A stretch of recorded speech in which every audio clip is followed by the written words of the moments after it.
കൂട്ടുകാർക്ക് എല്ലാവർക്കും സ്നേഹത്തോടെ ഒരു വലിയ നമസ്കാരം. ഞങ്ങളെ ആരും മറന്നുപോയില്ല എന്ന വിശ്വാസത്തോടെയാണ് ഞങ്ങളിപ്പം വീണ്ടും വന്നിരിക്കുന്നത്.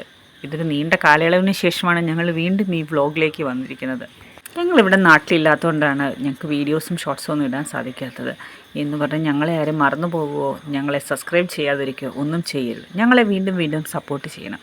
ഞങ്ങളുടെ ഈ കുഞ്ഞവധിക്കാലം സ്പെൻഡ് ചെയ്യാനായിട്ട് നാട്ടിലെ ചൂടിൽ നിന്ന് മാറി നിൽക്കാൻ വേണ്ടി ഞങ്ങൾ കുമളിയിലുള്ള മെറിവെതർ എന്ന ഒരു ബഡ്ജറ്റ് ഫ്രണ്ട്ലി ആയിട്ടുള്ള ഒരു സ്റ്റേ ആണ് ഞങ്ങൾ തിരഞ്ഞെടുത്തത്. നമുക്ക് വളരെ അഫോർഡബിളും അതിനേക്കാട്ടിലും ഉപരി അതിന് നല്ലൊരു ആംബിയൻസുമാണ് നമ്മൾക്ക് ഫീൽ ചെയ്യുന്നത്. ഏലക്കാടിൻ്റെ നടുക്കാണ് ഈ ഒരു സ്റ്റേ ഇരിക്കുന്നത്.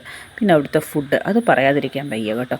രാത്രിയിൽ ഞങ്ങൾ ബൊഫയാണ് കഴിച്ചത്, അത് സൂപ്പറായിരുന്നു. നെക്സ്റ്റ് ഡേ നമുക്ക് മോർണിംഗ് ബ്രേക്ക്ഫാസ്റ്റ് നമ്മുടെ ഇതിൻ്റെ കൂടെ കോംപ്ലിമെൻ്ററി ആണ്. സോ അതും അടിപൊളിയാണ്. വളരെ നീറ്റ് ആൻഡ് ഹൈജീനിക്കായ ഈ ഒരു സ്റ്റേ നമ്മൾ ആർക്കു വേണ്ടിയും റെക്കമെൻഡ് ചെയ്യുകയാണ്. എനിവേ സപ്പോർട്ട് ചെയ്യുന്ന വിശ്വാസത്തോടെ വീണ്ടും കാണാം കുമ്മച്ചീസ് വ്ലോഗിലൂടെ. ബൈ.